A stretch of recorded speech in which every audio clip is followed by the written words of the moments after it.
YouTube ચેનલને મિત્રો monetise કરવા માટે કેટલા વિડીયો આપણે અપલોડ કરવા પડે અથવા કેટલા વ્યૂઝ બનાવવા પડે, તો ઘણા બધા લોકોની મિત્રો કોમેન્ટ હોય છે. અને જે લોકો નવા છે તો એ લોકો એવું વિચારતા કે રમેશભાઈ તમે ઈમેલ આઈડી તમે બનાવી આપો અને તમે નવી ચેનલ બનાવી આપો, બરાબર.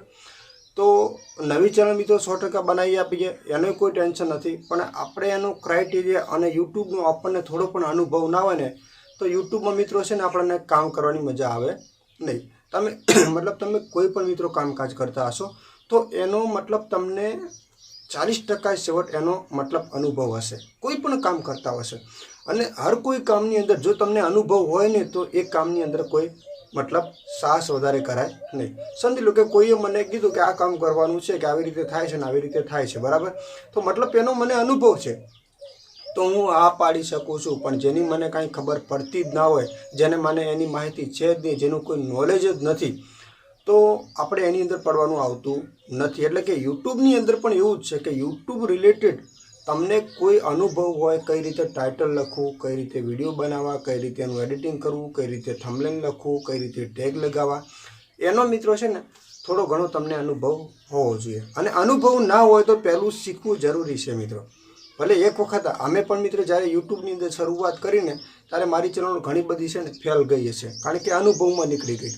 આપણને કાંઈ ખબર પડતી જ નથી કઈ રીતે ચેનલ બનાવી, કઈ ચેનલ મોનોટાઈઝ થશે, કેટલા વિડીયો બનાવવા પડે, કઈ રીતનું થંબનેલ લખવું. અને ચેનલ મોનોટાઈઝ થઈ જશે તો કોની પાસે મતલબ ચેનલની અંદર 4000 વોચ ટાઈમ બની જશે, સબસ્ક્રાઈબ બની જશે, તો મોનેટાઈઝ કોની પાસે કરાવવા જશું આ પણ ખબર નથી પડતી. હવે તો મિત્રો હર કોઈ વ્યક્તિ છે ને કોઈ પણ વ્યક્તિના વિડીયો જોઈને ઘરે બેઠા ચેનલને મોનોટાઈઝ કરી શકે છે, એટલે એ ચિંતાની વાત તો આવતી છે નહીં. પણ મેન એ વાત છે કે યુટ્યુબની પોલિસીને ધ્યાનમાં રાખીને આપણે વિડીયો બનાવવાના હોય છે. હવે પોલિસી એટલે ઘણા લોકોને એ પણ નથી ખબર પડતી કે યુટ્યુબની એક પોલિસી છે કે તમે ઓરિજિનલ કન્ટેન્ટ અપલોડ કરો. ને ઘણા બધા 50% લોકો એવા છે કે જે સબસ્ક્રાઈબ અને વ્યૂઝ મેળવવા માટે છે ને બીજાની વિડીયો છે ને એમની ચેનલની અંદર મિત્રો અપલોડ કરતા હોય છે. તો આ એક અનુભવ વગરની વાત છે મિત્રો. યુટ્યુબમાં આ બધું ચાલતું છે જ નહીં કે આ ચેનલ મોનોટાઈઝ નથી થતી તો આવા વિડીયો મિત્રો અપલોડ કરવાના આવતા નથી. હા, તમારી મહેનત છે તો બિંદાસથી તમે મહેનત કરો મિત્રો. બાકી તમારી મહેનત નથી તો તમારા માટે ખૂબ મુશ્કેલ છે મિત્રો. એટલે જાણવા માટે વિડીયોમાં બન્યા રહેજો. કારણ કે ચેનલની અંદર મિત્રો આપણે આવ્યા છીએ તો યુટ્યુબનો જે અનુભવ છે એ આપણા માટે ખૂબ જાણવો જરૂરી છે. ઘણા બધા લોકો મને પૂછતા હોય છે મિત્રો કે સબસ્ક્રાઈબ કેટલા બનાવવાના હોય અને વોચ ટાઈમ કેટલા બનાવવાના. મિત્રો યુટ્યુબની અંદર આ નાની બાબતો કહેવાય, તમારે મને પૂછવાની પણ જરૂર હોતી નથી. યુટ્યુબમાં તમે અત્યારે હાલ છે ચેટ જીપીટી છે, બરાબર. તમને ખબર જ છે કે ચેટ જીપીટીને તમે કોઈ પણ પ્રશ્ન કરો તો એના જવાબ તમને મળી જશે. બાકી બીજા કોઈ પણ વોટ્સએપ છે, ફેસબુક છે, કોઈ પણ જગ્યાએ તમે જો તમને એઆઈ સિસ્ટમ આવી ગઈ છે જેમાં તમે મતલબ આ પ્રશ્ન કરી શકો છો અને એ તમને છે ને એનો જવાબ આપી દેશે. એટલે દરેક માહિતી મિત્રો છે ને પહેલાં આ બધી માહિતી આપણને મળતી પણ નથી કે કઈ રીતે ચેનલ મોનોટાઈઝ થશે. આ બધા કોઈ અનુભવ હતા નહીં અને કોઈ વ્યક્તિને આપણે પૂછીએ ને તો કોઈ યુટ્યુબર આપણને કહેતા પણ નહીં. પણ અત્યારે હાલની અંદર ટેકનોલોજીની સિસ્ટમથી ઘણી બધી માહિતી તમારે મેળવી હોય તો તમે ઘરે બેઠા મતલબ બિંદાસથી બધી માહિતી મેળવી શકો છો કે ચેનલ મોનોટાઈઝ કરવા માટે કેટલા વ્યૂઝ જોઈએ, કેટલા સબસ્ક્રાઈબ જોઈએ, કેટલા વોચ ટાઈમ જોઈએ, કઈ બાબતની ધ્યાન રાખવી પડે. આ બધી માહિતી તમને છે ને હવે ઘરે બેઠા મળી જાય છે.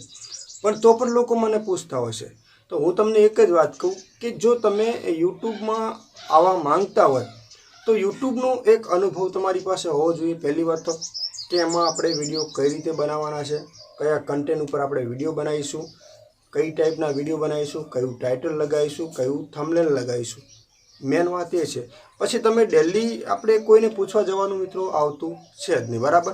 એટલે એ અનુભવની વાત છે. જેને અનુભવ ના હોય ને એ લોકો ડેલી પ્રશ્ન કરે, ચલો આ વિડીયો મારે કઈ રીતે બનાવો, ચલો આનું ટાઇટલ આપણે કઈ રીતે લખશું રમેશભાઈ. એટલે આ એક અનુભવ વગરની વાત છે. એટલે હંમેશા માટે આપણને યુટ્યુબની અંદર અનુભવ હોવો જોઈએ. મને ખ્યાલ હોવો જોઈએ કે આવતીકાલે હું વિડીયો બનાવું તો શેના ઉપર બનાવીશ એ મને ખુદને ખબર હોવી જોઈએ. મારે કોઈને પૂછવા જવાની જરૂર નથી મિત્રો.